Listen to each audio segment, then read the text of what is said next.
नमस्कार दोस्तों, स्वागत है आपके अपने YouTube चैनल संस्कृत अड्डा पर। दोस्तों, आज की जो वीडियो इसमें हम करने वाले हैं आपके सभी एग्ज़ामों के लिए जो पैडागोजी जो है इससे संबंधित महत्वपूर्ण क्वेश्चनों को।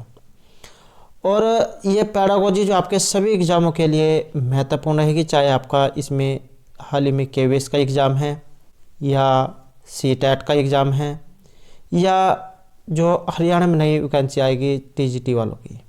तो कोई सा भी एग्ज़ाम हो, सभी के लिए ये महत्वपूर्ण है, क्योंकि एग्ज़ाम में जो पैडागोजी है उससे क्वेश्चन जरूर पूछ जाते हैं और सभी के सभी यहाँ पर महत्वपूर्ण हैं। और अगर आपने हमारी इससे पहले वाली वीडियो नहीं देखी है तो इसे आप जो आई बटन पे क्लिक करके देख सकते हैं, या फिर हमारे चैनल की जो प्लेलिस्ट है वहाँ पर जाकर आप अब तक के जितने भी वीडियो सभी को आप देख सकते हैं। और वीडियो शुरू करने से पहले अगर आपने अब तक हमारे चैनल को सब्सक्राइब नहीं किया तो सब्सक्राइब कर लीजिएगा और साथ में घंटे वाले कोने से दबाकर ऑल पे क्लिक जरूर कर लीजिएगा, जिससे आपको हमारे आने वाली वीडियो की नोटिफिकेशन मिलती रहेगी। और दोस्तों, वीडियो को लाइक, कमेंट और शेयर जरूर कीजिएगा। और आप हमारा जो दूसरा चैनल है रीडिंग लवर्स के नाम से, इसे भी सब्सक्राइब कर सकते हैं, क्योंकि जो भी कोई नई वैकेंसी या इससे संबंधित महत्वपूर्ण अपडेट या आपके जीके क्वेश्चन जो है इस चैनल पर हम डालते रहते हैं। इसका लिंक और हमारा जो टेलीग्राम है, इन दोनों का जो लिंक है वो आपको इस वीडियो के डिस्क्रिप्शन में मिल जाएगा। तो वहाँ से आप हमारे चैनल पर भी पहुँच जाओगे और हमारा जो टेलीग्राम ग्रुप है वहाँ पर भी आप पहुँच जाओगे। और इस चैनल पर जो हम आपके एग्ज़ामों के लिए, कोई सा भी एग्ज़ाम हो आपका कॉम्पिटिटिव एग्ज़ाम, उनके लिए इंग्लिश ग्रामर के जो नियम है वो हम इस चैनल पर करा रहे हैं। और सुबह जो 9 बजे आपको इस चैनल पर वो जो इंग्लिश वाली जो ग्रामर की वीडियो वो मिल जाती है, तो आप उनको जरूर देख लीजिएगा, क्योंकि अगर आपके नियम याद होंगे तभी आप जो है आगे क्वेश्चनों को हल कर पाओगे। पहले आपके नियम याद होने चाहिए। तो इस पर जो हम ये इंग्लिश ग्रामर के जो नियम हैं वो करा रहे हैं और 9 बजे वीडियो आ जाती है हर रोज़, तो आप उनको जरूर देख लीजिएगा। तो यहाँ पर जो हम सबसे पहले आपकी जो पैडागोजी जो एग्ज़ाम में पूछी जाएगी उसके जो व्याख्या है उसको हम यहाँ पर करेंगे। और पहले जो यहाँ पर हम व्याख्या करेंगे, क्योंकि व्याख्या याद होनी चाहिए, उसी के बाद जो क्वेश्चन हल किए जाते हैं। आपको पहले पता होना चाहिए कि ये किस कारण से क्यों है, तभी आप क्वेश्चन को हल कर पाओगे। पहले हम व्याख्या करेंगे और व्याख्या करने के बाद जो क्वेश्चन हैं उनको करेंगे। और एक और जो आपने कमेंट में लिखना है आपको किस विषय पे वीडियो चाहिए। आपने KVS एग्ज़ाम के लिए तैयारी करनी है, उसके विषय हम जाए यहाँ पर कराएं, या फिर आपका जो CT का जो एग्ज़ाम होने वाला है उसका सिलेबस आप क्या कराएं, या फिर जो हरियाणा में जो वैकेंसी आएगी आगे TGT वाली उसके लिए आपको तैयारी कराएं, या फिर आपको इन सभी के ऊपर मिक्स वीडियो चाहिए जिसमें आपको सभी के सभी जो काम चल जाए। KVS की भी तैयारी हो जाए, CTET वाली भी, और ये जो हरियाणा TGT वाली है इसकी भी तैयारी हो जाए, क्योंकि इनमें थोड़ा थोड़ा सा जो है अंतर आ जाता है सिलेबस में।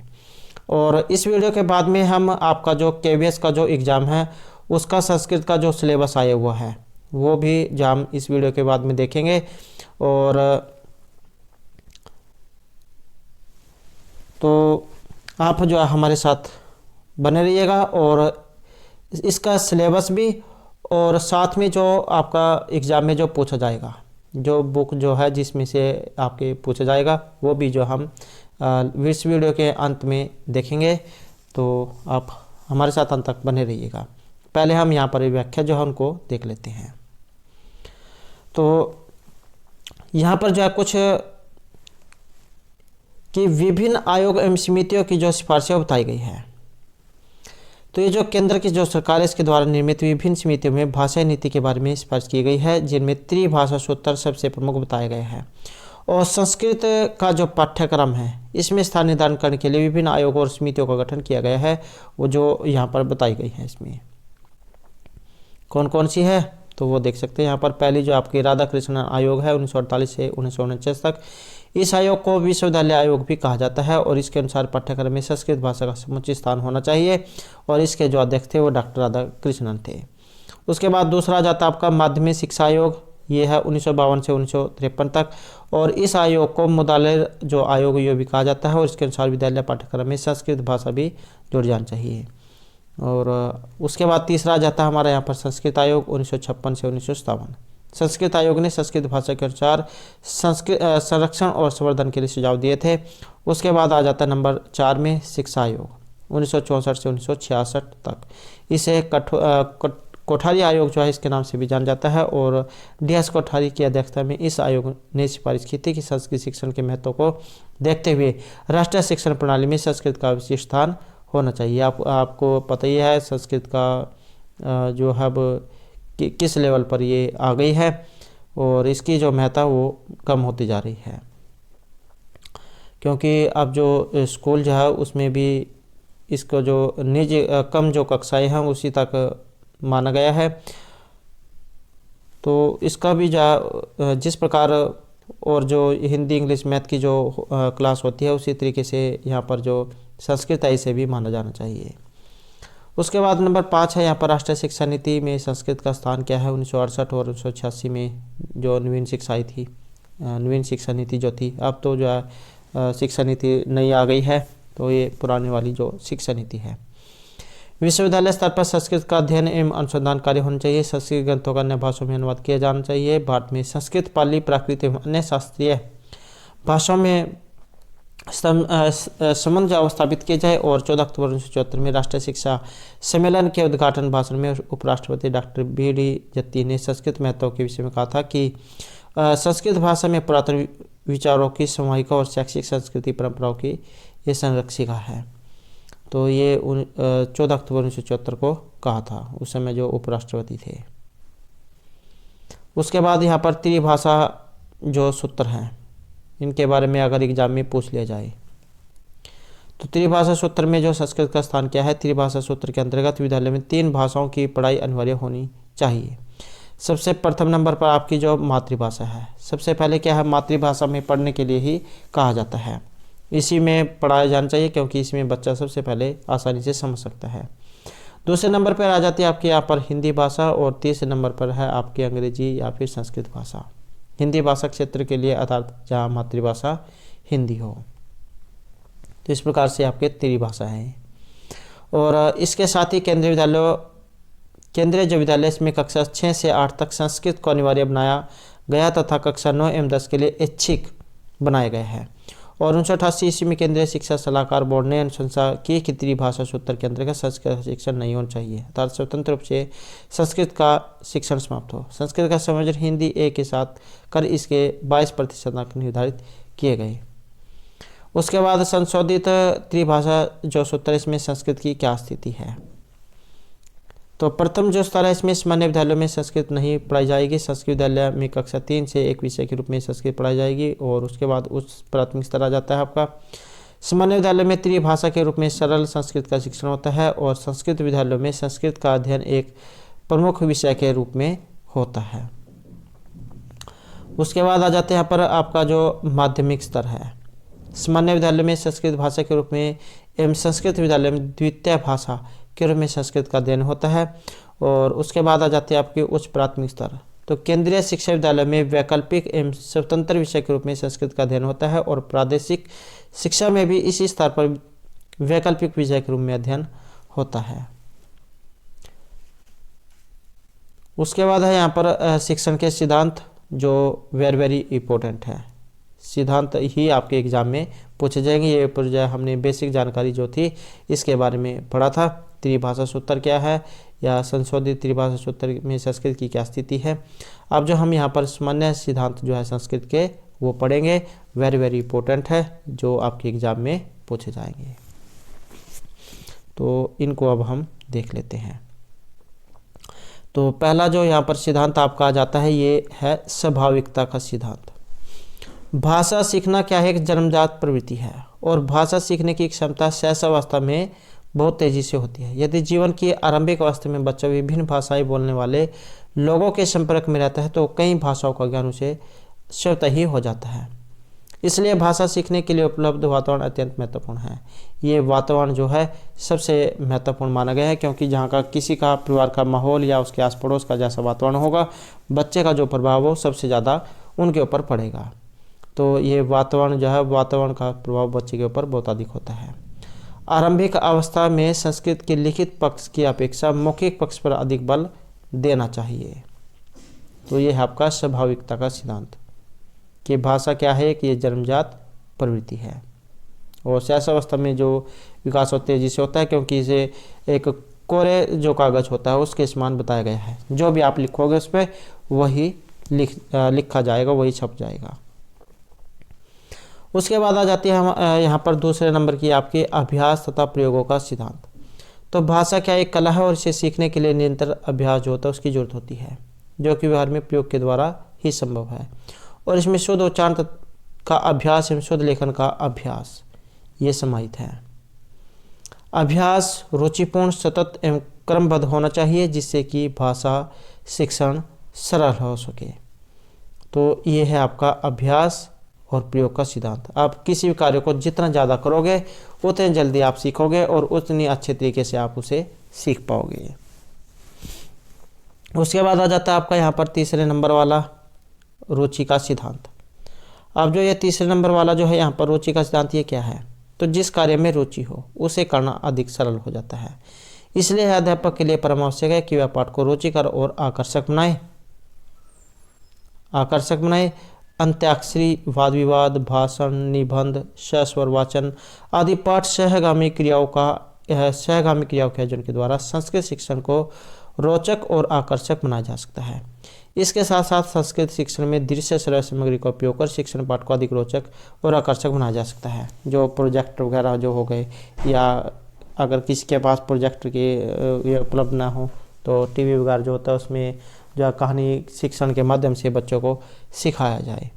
तो आपने देखा भी होगा कि अगर बच्चे जो किसी कहानी के माध्यम से कोई काम सीखते हैं तो ज़्यादा लंबे समय तक उन्हें याद रहता है। आप अगर कोई फिल्म या कोई सीरियल नाटक वगैरह देखते हैं तो अगला आपसे उसके बारे में अगले दिन भी पूछ ले जाए, या 5-4 दिन या कुछ दिन बाद भी आपसे पूछ ले जाए, तब भी जो आप उसके बारे में बता देते कि उसमें ये हुआ था। तो इसी प्रकार से अगर यहाँ पर लेसन जो है पाठ, उसे भी इसी प्रकार से कहानी के माध्यम से पढ़ा जाए तो वो ज़्यादा लंबे समय तक याद रहता है। तो यहाँ पर जो है पहले नंबर पे आ जाता है हमारा यहाँ पर श्यामपट्ट के यथोचित प्रयोग के द्वारा क्रीड़ा विधि का प्रयोग करके छात्र के साथ स्नेह और सहानुभूतिपूर्ण व्यवहार करके भी संस्कृत शिक्षण को रुचिपूर्ण बनाया जा सकता है। तो ये तो जो आपका यहाँ पर रुचि का सिद्धांत है। आपने देखा भी होगा, वैसे भी अगर किसी काम को करने में आपको आनंद आ रहा है, आपकी उसमें रुचि है, तो आप उस काम को अच्छे से भी करोगे और जल्दी भी सीख लोगे और लंबे समय तक वो आपके याद रहेगा। लेकिन जिस काम में आपका करने का मन नहीं होता है, उबाऊ महसूस होती है, तो आप उस काम को अच्छे तरीके से नहीं कर पाओगे, गलतियाँ भी ज़्यादा होंगी और वो आपकी याद भी नहीं रहेगा। उसके बाद आ जाता है हमारे यहाँ पर नंबर 4 में, यह है आपका सक्रियता का सिद्धांत। तो शिक्षण में छात्र की सक्रियता अत्यंत सहायक होती है और सक्रियता के द्वारा मानसिक विकास तीव्र गति से होता है और अध्यापकों को सरल संस्कृत में अपने विचारों को बोलने के लिए छात्रों को प्रेरित करना चाहिए और पाठ के विषय में विविध प्रश्न पूछने के अवसर दिए जाने चाहिए। विविध मतलब अनेक प्रकार के।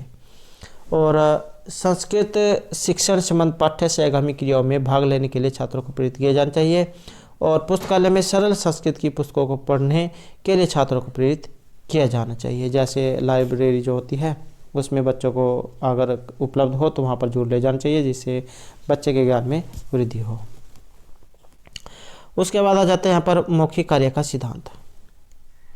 तो किसी भाषा को सीखने के लिए मौखिक कार्य क्या है, अत्यंत महत्वपूर्ण है और भाषा के संबंध कान और जीवा से होता है। बच्चा भी पहले भाषा के मौखिक रूप को ही जानता है और लिखित रूप को बाद में। सबसे पहले क्या बच्चा बोलना सीखेगा और उसके बाद लिखना। ये क्वेश्चन एग्जाम में पूछा जा चुका है, तो ये आपने याद रखना है कि सबसे पहले बच्चा क्या करेगा, बोलेगा फिर लिखेगा। तो आरंभ में संस्कृत शब्दावली, वाक्य और लोकोक्तियाँ हो जिन्हें विद्यार्थी सुनकर और बोलकर प्रयोग कर सके। सुनेगा, बोलेगा, लिखने का काम जय बाद में होता है। उसके बाद आ जाता है नंबर 6 में हमारा अनुपात एवं क्रम का सिद्धांत। तो इस अनुपात का जो सिद्धांत है, इसके अनुसार भाषा शिक्षण के समस्त उद्देश्यों को उचित मात्रा में पूरा किया जाए और भाषा के समस्त पक्षों की ओर ठीक ध्यान देते हुए प्रत्येक अंग पर अभीष्ट बल दिया जाए और इसी अनुपात और बल की मात्रा प्रत्येक भाषा में भी भिन्न भिन्न होती है। तो ये आपका अनुपात एवं क्रम का सिद्धांत है। क्रम अथवा वर्गीकरण का सिद्धांत यह है कि प्रत्येक अवस्था में ज्ञात से अज्ञात की ओर, सरल से कठिन की ओर जाना चाहिए। तो सबसे पहले सरल क्वेश्चन कराए जाएं और उसके बाद कठिन कराए जाएं। या आपने भी देखा होगा जब आप क्वेश्चन पेपर हल करते हैं तो सबसे पहले उन क्वेश्चनों को आप हल करें जो आपको सबसे ज़्यादा आ जाते हैं, जिनमें बहुत ही कम समय लगेगा आपको हल करने में। उसके बाद उन क्वेश्चनों को करें जो आपको उससे कम आते हैं, और जो कठिन प्रश्न होते हैं उन्हें सबसे लास्ट में देखें। तो यही सही तरीका माना गया है। तो वही यहाँ पर भी इसमें बताया गया है, ज्ञात से अज्ञात की ओर, सरल से कठिन की ओर हमें जाना चाहिए। इसी प्रकार प्रत्येक अवस्था के लिए अध्ययन के लिए तैयारी होगी, और इसके आधारभूत जो तत्व नियम है वो यहाँ पर बताए गए हैं। तो जिसमें आ जाता है हमारे यहाँ पर सबसे पहले आ जाता है नेत्रों से पहले कान, अर्थात आरंभिक अवस्था में पढ़ने से पहले बोलना। दूसरे नंबर पर आ जाता है हमारा आवृत्ति से पहले प्राप्ति, अर्थात सर्वप्रथम अध्ययन करा जाए तथा अनुवाद एवं रचना कार्य बाद में किया जाए। नंबर 3 आ जाता है स्वतंत्र कार्य से पूर्व अभ्यास कार्य, और नंबर 4 आ जाता है व्यक्तिगत कार्य से पूर्व सामूहिक कार्य। उसके बाद आ जाता है हमारे यहाँ पर संस्कृत शिक्षण में विभिन्न पक्षों का क्रम किस प्रकार से होना चाहिए। तो मौखिक, उसके बाद उच्चारण, अध्ययन, नवीन शब्दावली, व्याकरण का समझना, कविता का रस आस्वादन, और जो लास्ट वाला है ये अनुवाद एवं रचना इसमें आ जाती है। तो इस प्रकार से आधारभूत तत्व जो यहाँ पर ये बताए गए हैं। नेक्स्ट आ जाता हमारा यहाँ पर आरंभ में मौखिक कार्य को प्रधानता दी जानी चाहिए, परंतु उच्च कक्षाओं में इसका महत्व न्यून होता जाएगा। उसके बाद आ जाता है नंबर 7 हमारे यहाँ पर बहुमुखी सिद्धांत। ये बहुमुखी जो सिद्धांत क्या है, इस सिद्धांत के अनुसार एक ही समय में अनेक पक्षों को लेकर किसी एक निश्चित उद्देश्य की ओर प्रस्थान किया जाता है।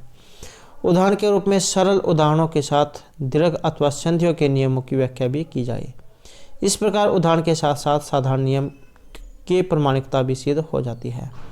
तो ये बहुमुखी सिद्धांत है। इस सिद्धांत के अनुसार ही क्या है कि इस सिद्धांत के अनुसार एक ही समय में अनेक पक्षों को लेकर किसी एक निश्चित उद्देश्य की ओर प्रस्थान किया जाता है।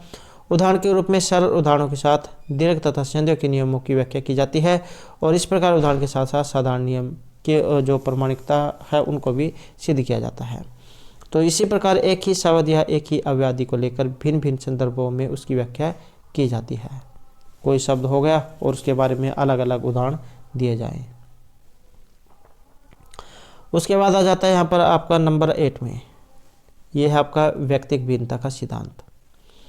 प्रत्येक छात्र क्या है बौद्धिक एवं शारीरिक भिन्नता से अलग है। आपने देखा भी होगा कक्षा में अनेक प्रकार के छात्र होते हैं। कुछ का जो माइंड है वो बहुत तेज होता है, किसी भी काम को जल्दी जल्दी कर लेते हैं, कुछ ज़्यादा धीमा चलने वाले होते हैं। तो ये ज़्यादा बौद्धिक और शारीरिक भिन्नता होती है। कुछ ज़्यादा लंबे कद वाले होते हैं, कुछ छोटे कद वाले। तो कुछ बुद्धि में तेज होते हैं, कुछ कम होते हैं। तो एक ही कक्षा के सभी छात्र रुचि, क्षमता, बुद्धि आदि की दृष्टि से क्या है वो अलग अलग होते हैं, भिन्न होते हैं। और व्यक्तिगत क्षमता के अनुसार ही भाषा शिक्षण किया जाना चाहिए। शिक्षण के द्वारा उच्चारण, वर्तनी आदि दोषों का निदान करने के लिए अलग अलग अभ्यास माला का निर्माण करना चाहिए, और साथ ही कुशाग्र बुद्धि वाले बालकों की उन्नति के अवसर प्रदान करने चाहिए। सामान्य बालकों को उन्नति के मार्ग पर आगे बढ़ाना चाहिए। साथ ही मंद बुद्धि बालकों को प्रोत्साहन एवं सहानुभूति देते हुए उनके आत्मविश्वास को गिरने नहीं देना चाहिए। उसके बाद आ जाता है हमारा यहाँ पर नंबर 9 में भावनात्मक अभिव्यक्ति का सिद्धांत। ये जो भावनात्मक अभिव्यक्ति का सिद्धांत क्या है, तो इस सिद्धांत के अनुसार शिक्षक मूल पाठ को पहले स्वयं पढ़ता है। कक्षा में शिक्षक के द्वारा मूल पाठ का वाचन करने पर छात्र सुनते हैं। इसके बाद शिक्षक भाव के साथ वाचन करता है और विभिन्न साहित्य गतिविधियों के आयोजन के द्वारा छात्र की भावात्मक अभिव्यक्ति शक्ति का विकास करना चाहिए। तो इसमें पहले क्या शिक्षक पढ़ेगा, छात्र उसे सुनेंगे, फिर बाद में जा उसके बारे में बताएगा। तो ये आपका भावनात्मक अभिव्यक्ति का सिद्धांत है।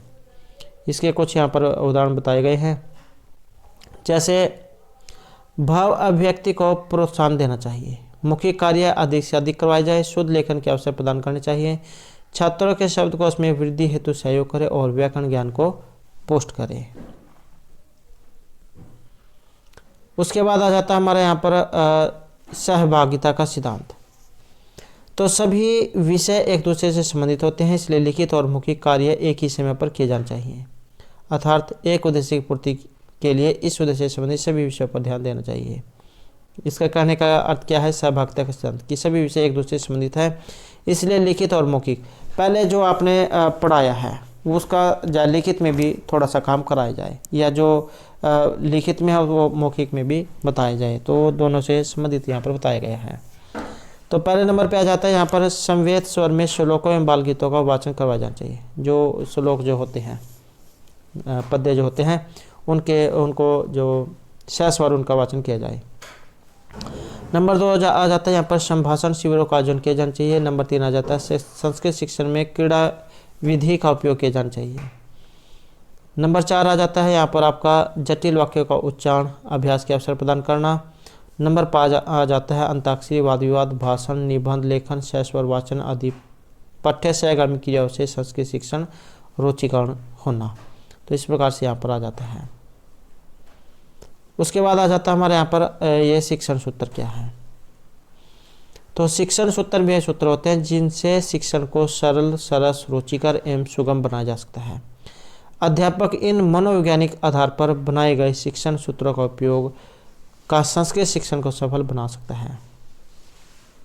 तो जो आगे यहाँ पर बताए गए हैं, और ये जो शिक्षण सूत्र जो यहाँ पर बताए गए हैं वेरी वेरी इंपॉर्टेंट है, वेरी वेरी इंपॉर्टेंट है सभी के सभी।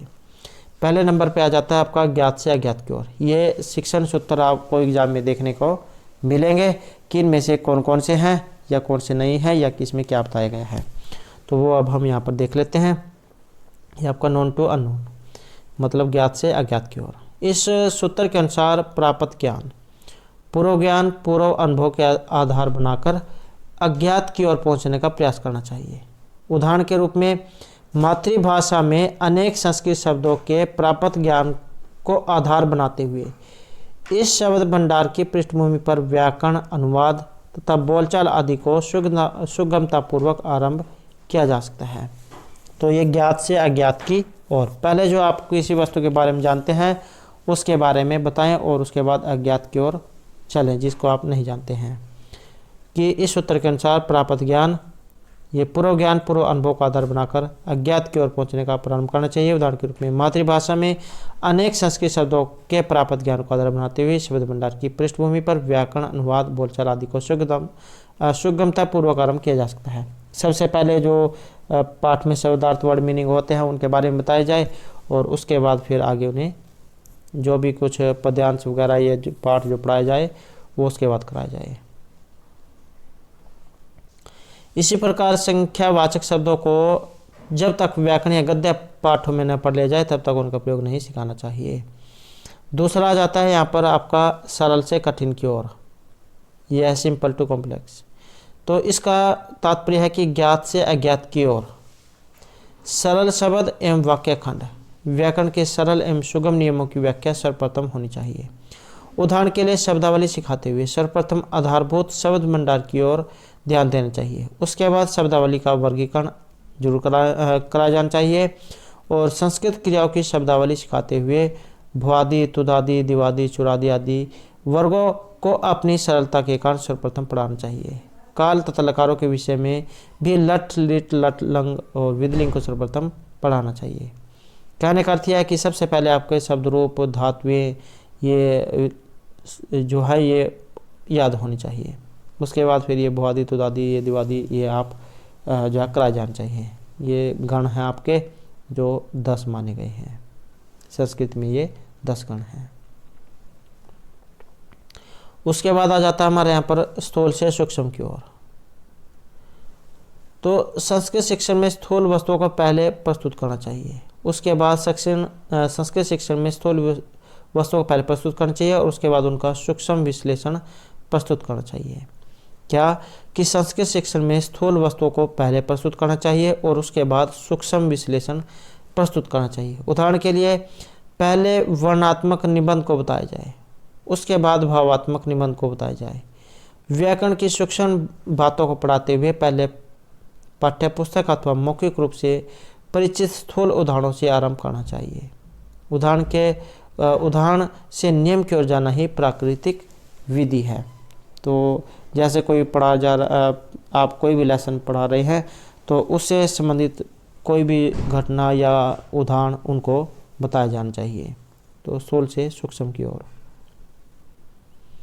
नंबर 4 है यहाँ पर, ये पूर्ण से अंश की ओर, उल्ट पाठ। छात्र सबसे पहले समग्र वस्तु को देखता है। आपके सामने कोई भी वस्तु है, जीव जंतु है, व्यक्ति है, कोई भी है, सबसे पहले आप उसे देखेंगे। उसके बाद उसकी दृष्टि उसके अवयवों पर जाती है। मनोवैज्ञानिक दृष्टि से जिस वस्तु का विवेचन करना हो उसका समग्र रूप से पहले उसके सामने प्रस्तुत किया जाना चाहिए। तदुपरांत उसके सूक्ष्म अंशों का विवेचन करना चाहिए। सर्वप्रथम संपूर्ण कथा छात्रों को सुनाकर उसके बाद उसमें आए हुए कठिन शब्द, भाव, सूक्ष्म अंशों को अलग अलग रूप से बताना चाहिए। तो यहाँ पर ये उसके बारे में बताया गया है। जैसे आप कोई लेसन पढ़ा रहे हैं, आपने जब बीएड की होगी तो उसमें जो एक टीचिंग प्रैक्टिस जो होती है, तो जिसमें अलग अलग स्कूल जो उसमें बच्चों को भेजा जाता है संस्कृत शिक्षण के लिए, तो वहाँ पर पहले क्या है, उसके लेसन प्लान जो है वो बनाया जाता है कि आज जो ये पढ़ाया जाना है, और उसी के ऊपर फिर मॉडल जो है वो तैयार किया जाता है और बच्चों को दिखाया जाता है कि जैसे लेसन पढ़ाते हैं और ये बताते हैं कि ये है, और उसके बारे में बच्चे फिर वो देखते हैं। तो वही जो है यहाँ पर इसमें भी बताया गया है। जो भी आप पढ़ाना चाहते हैं तो उसके ऊपर मॉडल वगैरह कुछ भी वो तैयार हो, जैसे बच्चे उसको या अपनी दृष्टि से देख सकें कि ये इसमें बताया गया है, ये हुआ है। तो या फिर ये इसमें एक बताया गया है कि जैसे सबसे पहले पूरा लेसन पढ़ा दो और उसके बाद उसके कठिन शब्द, भावार्थ, सूक्ष्म अंश जो भी कुछ आया उसमें वो बता दें। तो ये पूर्ण से अंश की ओर है। उसके बाद आ जाते हैं यहाँ पर मनोविज्ञान से तर्क की ओर, साइकोलॉजिकल टू रेशनल। मनोविज्ञान क्रम का संबंध छात्रों की रुचि, योग्यता, अभियोग्यता, अभिवृत्ति, सृजनात्मकता आदि में भाषा के चारों कौशलों से है। अनुभव के आधार पर प्राप्त ज्ञान चिरकाल के लिए होता है तथा अनुभव के द्वारा तर्क करने की योग्यता का विकास होता है। तार्किक क्रम से तात्पर्य विषय वस्तु का व्यवस्थित क्रम से प्रस्तुतिकरण है और इसी सूत्र का अन्य नाम अनुभव से तर्क की ओर है। तो ये मनोविज्ञान से तर्क की ओर। उसके बाद आ जाता है हमारा यहाँ पर विशेष से समझने की ओर। इस सूत्र का जो तात्पर्य है कि पहले विशेष और निश्चित उदाहरण दिए जाए, फिर उच्चारण, शब्द विन्यास, व्याकरण, शब्दावली के क्षेत्र में सामान्य नियमों की स्थापना की जाए, और इस प्रकार यहाँ पहले उदाहरण और फिर सामान्य नियम बताए जाने चाहिए। तो ये है विशेष से समझने की ओर कि पहले विशेष और निश्चित उदाहरण दिए जाएँ, फिर उच्चारण, शब्द विन्यास, व्याकरण, शब्दावली के क्षेत्र में सामान्य नियमों की स्थापना की जाए। नेक्स्ट आ जाता है हमारे यहाँ पर विश्लेषण से संश्लेषण की ओर। इसमें पहले विषय के विभिन्न अंशों को अलग अलग पढ़ाया जाता है, फिर उन अंशों को संश्लेषित कर समग्र स्वरूप का अध्ययन किया जाता है। वाक्य रचना, संधि, समास, प्रकृति, प्रत्यय ज्ञान विषयों को पढ़ाने के लिए यह सूत्र निर्विवाद रूप से अत्यंत उपयोगी है, और यह सूत्र पूर्ण से अंश की ओर सूत्र का विपरीत है। उसके बाद आ जाता है हमारा यहाँ पर नंबर 8 में आगमन नियम। ये 2 नियम हैं, आगमन और निगमन वाले, दोनों की दोनों ही महत्वपूर्ण हैं। आपको एग्जाम में एक उदाहरण इनमें से देखने को जरूर मिलेगा, चाहे आपका सीटेट को हो, केवीएस को हो, या कोई भी अन्य एग्जाम हो जिसमें पेडागोजी वाले क्वेश्चन आते हैं। तो आगमन से निगमन क्या है? आगमन विधि वैज्ञानिक निरीक्षण की विधि है जो अंततः किसी नियम या निगमन पर पहुंचती हुई उसे प्रमाणित और सिद्ध भी करती है। विद्यार्थियों के द्वारा ही तथ्यों और नियमों की खोज करवाना ही इस सूत्र का मूल उद्देश्य है। क्या? विद्यार्थियों के द्वारा ही तथ्यों और नियमों की खोज करवाना इस सूत्र का मूल है। प्रश्नावली तथा प्रश्नोत्तर विधि के द्वारा ऐसा करना संभव है। व्याकरण शिक्षण हेतु उदाहरण से नियम की ओर जाना अर्थात आगमन विधि को ही उपयुक्त माना जाता है। अब ये आपने याद रखना है, आगमन विधि क्या होती है? तो उदाहरण से नियम की ओर, पहले उदाहरण बताए जाएं, उसके बाद उसके नियम, तो ये होती है आपकी आगमन विधि। और व्याकरण शिक्षण की जो प्राचीन विधि है ये नियम से उदाहरण की ओर जाना है। मनोवैज्ञानिक दृष्टि से यह उपयुक्त नहीं मानी जाती है। आगमन विधि उदाहरण से नियम की ओर प्रयोग होती है तथा निगमन विधि नियम से उदाहरण की ओर प्रयोग होती है। और ये जो आपकी ये निगमन जो विधि है उच्च जो कक्षाएं है ये उनके लिए बताई गई है। आगमन विधि निम्न कक्षाओं के लिए और ये उच्च कक्षाओं के लिए बताई गई है। तो ये तो जो आपके यहाँ पर ये पेडागोजी से संबंधित कुछ महत्वपूर्ण जो सिद्धांत थे। और अब जब हम यहाँ पर आपके जो केवीएस का जो सिलेबस है वो देख लेते हैं और उसके बाद जो बुक्स हैं वो हम देखेंगे।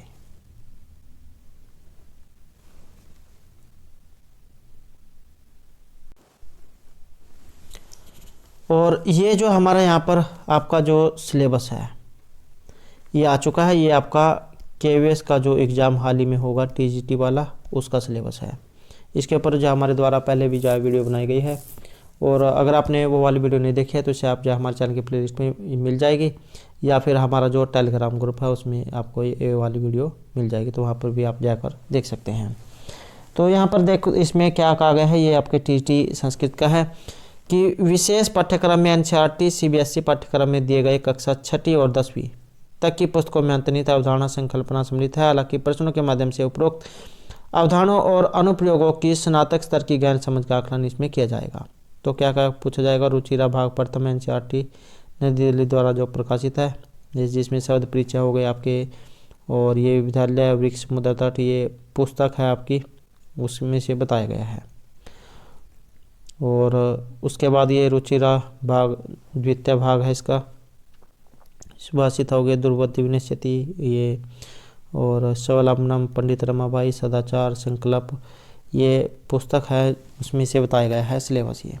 और उसके बाद रुचिरा तृतीय भाग है एनसीईआरटी, इसमें भी वैसे ही है सुभाषित, ये 6 से लेकर 10वीं कक्षा तक जो है जो बुक है रुचिरा उसमें से बताया गया है, तो ये भी देख सकते हैं आप। उसके बाद ये सेम उसी है प्रथम भाग एनसीईआरटी, तो भारतीय वसंत गीति स्वर्णकार गोदोहनम सुक्ति मुक्त भ्रांतबाल, तो ये भी इसमें देख सकते हैं आप। शब्द रूप धातु रूप, तो कुछ तो यहाँ पर ये धातु रूप शब्द रूप समास प्रत्यय ये तो कुछ ऐसे हैं जो आपके सभी एग्जामों में पूछे जाते हैं चाहे कोई सा भी हो, लेकिन कुछ जो यहाँ पर ये सिलेबस जो है ये अलग है, ये कुछ अलग है, ये आपके लेसन जो है उसमें से है। उसके बाद ये सेमुसी द्वितीय भाग, इसमें भी सूची पर्यावरणम बुद्धि बलवती शिशुलालनम जनितुल्य वत्सला सुभाषितनी ये व्याकरण है। व्याकरण तो सभी में सेम ही होती है, तो ये देख सकते हैं आप। ये आपका यहाँ पर जो टीजीटी जो संस्कृत है उसका सिलेबस है। अब यहाँ पर ये बुक जो बताई गई है और अब हम उस इन बुक पर चलते हैं जो यहाँ पर ये बताई गई है।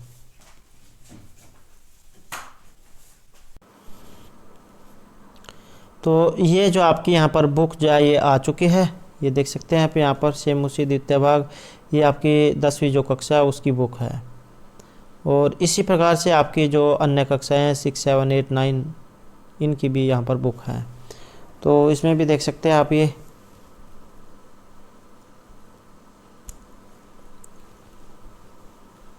तो कुछ जो है आपको सभी एग्जामों में देखने को मिलेगा, जैसे यहाँ पर शिक्षा जो है इसके अंग बताए गए हैं, शिक्षा कला व्याकरण ज्योतिष और छंद ये।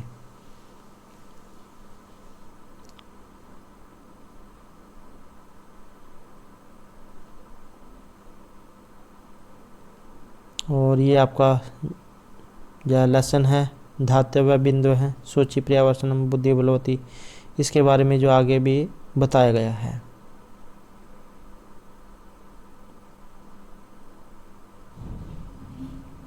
ये आपका जो यहाँ पर लेसन है सूची पर्यावरणम बुद्धि बलवती व्यायाम सर्वदा शिशु लालनम जनित तुल्यवत्सला वाचितानी सौहार्द प्रकृति स्वभाव विचित्र साक्षी सूक्ति है भूकंप विभीषिका प्राणभ्य प्रिय सुहृद अन्य उक्ति है। तो ये लेसन 12 जो है यहाँ पर इसमें बताए गए हैं जैसे कि आपके सिलेबस में था। और ये पहला लेसन आ जाता है यहाँ पर इसका, और उसके बाद वर्ड मीनिंग है यहाँ पर और इसका अभ्यास है। तो इसमें देख सकते हैं इस प्रकार से अगर यहाँ पर आपका जो सिलेबस है उसके अनुसार पूछा जाता है तो ये वाला जो पोर्शन है ये आपके एग्ज़ाम में इस तरीके से आपको देखने को मिलेगा। तो ये आपका पहला लेसन है। तो आप जो कमेंट जरूर कर दीजिएगा कि आपको ये वाला जो सिलेबस है आपका केवीएस वाला इस तरीके से कराया जाए या फिर आपको जो है सीटेट या मिक्स वाला चाहिए, क्योंकि इनमें थोड़ा थोड़ा सा जो है अंतर है। तो यही जो है महत्वपूर्ण जो है ये यहाँ पर आपका सिलेबस और ये आपकी पैडागोजी जो है उससे संबंधित कुछ महत्वपूर्ण व्याख्या थी। और पहले जो ये व्याख्या है उसके बाद व्याख्या के बाद जो हम जो इसके जो क्वेश्चन है उनको भी करेंगे। और दोस्तों अगर आपने अभी तक हमारे चैनल को सब्सक्राइब नहीं किया तो सब्सक्राइब कर लीजिएगा और हमारे साथ अंत बनने के लिए धन्यवाद।